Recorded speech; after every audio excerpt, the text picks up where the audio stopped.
જય આદિવાસી, જય જોહાર. અત્યારે હાલમાં જ 2 દિવસ પહેલાં વાલિયા તાલુકા પંચાયતના પૂર્વ પ્રમુખ સેવન્ટુભાઈ વસાવાએ જે દેડિયાપાડાના લોકલાડીલા ધારાસભ્ય શ્રી ચૈતરભાઈ વસાવા સાહેબ પર જે હપ્તાખોરીના આક્ષેપ કર્યા છે એ તદ્દન ખોટા છે, પાયાવિહોણા છે. અમે સેવન્ટુભાઈને કહેવા માગીએ છીએ કે સત્તામાં તો તમે લોકો છો, અહીંયા જીઆઈડીસીમાં તમારા કોન્ટ્રાક્ટ ચાલે છે, જીઆઈડીસીમાં તમારા કામો ચાલે છે, તો કોણ કઈ જગ્યાએથી હપ્તા લે છે તે લોકો સારી રીતના જાણે છે. નેત્રંગના લોકો, વાલિયાના લોકો, ઝઘડિયાના લોકો બધાને ખબર છે કે ખરે અહીંયા રેતીના ધંધામાં, સિલિકાના ધંધામાં, ઓરીના ધંધામાં કે જીઆઈડીસીમાં કોના હપ્તા ચાલે છે. એટલે આજે લોકલ સ્થાનિકોના જે પ્રશ્નો છે, રોજગારીના જે પ્રશ્નો છે, અહીંના જે લોકો રસ્તાથી હેરાન થઈ ગયા છે ને બીજા અનેક ઘણા જે મુદ્દાઓ છે એના પર તમે ધ્યાન આપો તો સારું રહેશે. કારણ કે હમણાં જીઆઈડીસીમાં પણ જો કોઈ કંપનીમાં ભરતી હોય તો 8-10 જગ્યા માટે હજારો લોકોના ફોર્મ ભરાય છે, તો જે તમારી નાકામી પુરવાર કરે છે કે તમે લોકો હજુ લોકોને રોજગારી આપવામાં સતત નિષ્ફળ રહ્યા છો. એટલે જે હપ્તાખોરીની તમે જે વાત કરો છો એ તદ્દન ખોટી છે, પાયાવિહોણી છે.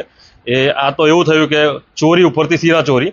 એટલે જે કંઈ હપ્તા અને બધું ચાલે છે એ બધું તમે લોકો, તમારી જ આખી ગેંગ છે. એટલે ખોટી રીતના ચૈતરભાઈને ચિતરવાનું બંધ કરો. તમે લોકો ચૈતરભાઈના આવવાથી બોખલાઈ ગયા છો. તમે આવનારી તાલુકા પંચાયત અને જિલ્લા પંચાયતમાં તમારી હાર ભારી ગયેલા છો, એટલા માટે તમે ચૈતરભાઈ વસાવા સાહેબને ખોટી રીતના બદનામ કરી રહ્યા છો.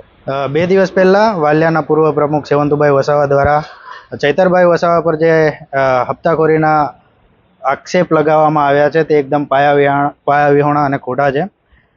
ઝઘડિયાની જનતા જાણે છે કે અહીંયા હપ્તા કોના ચાલે છે. તમે તમારી જાતે તપાસ કરાવી લો કે મોટા મોટા તમારા જે નેતાઓ છે એમના કોન્ટ્રાક્ટ ચાલે છે કે નહીં કંપનીમાં, અને એ લોકોએ કેટલા લોકોને, આપણા આદિવાસી જે લોકો છે કે સ્થાનિક લોકોને, એ લોકોને પરમિનન્ટ કરાવ્યા છે. હપ્તાખોરીની વાત તો દૂર છે, પણ ભાજપની લોબીને રીલો આવી ગયો છે, પગ તળેથી જમીન ખસકી ગઈ છે. એટલે આવા પાયાવિહોણા આક્ષેપો લગાવે છે. સેવંતુભાઈને કેવું છે, સેવંતુભાઈ તમે પ્રજાલક્ષી કામો કરો, આ બધી ચિંતા કરવાનું છોડી દો. આ હપ્તાખોરી અને વગેરે વગેરે જેવા પાયાવિહોણા આક્ષેપો કરવાનું પણ મૂકી દેજો. એ જ અમે કહેવા માંગીએ છીએ. જય હિન્દ, જય ભારત.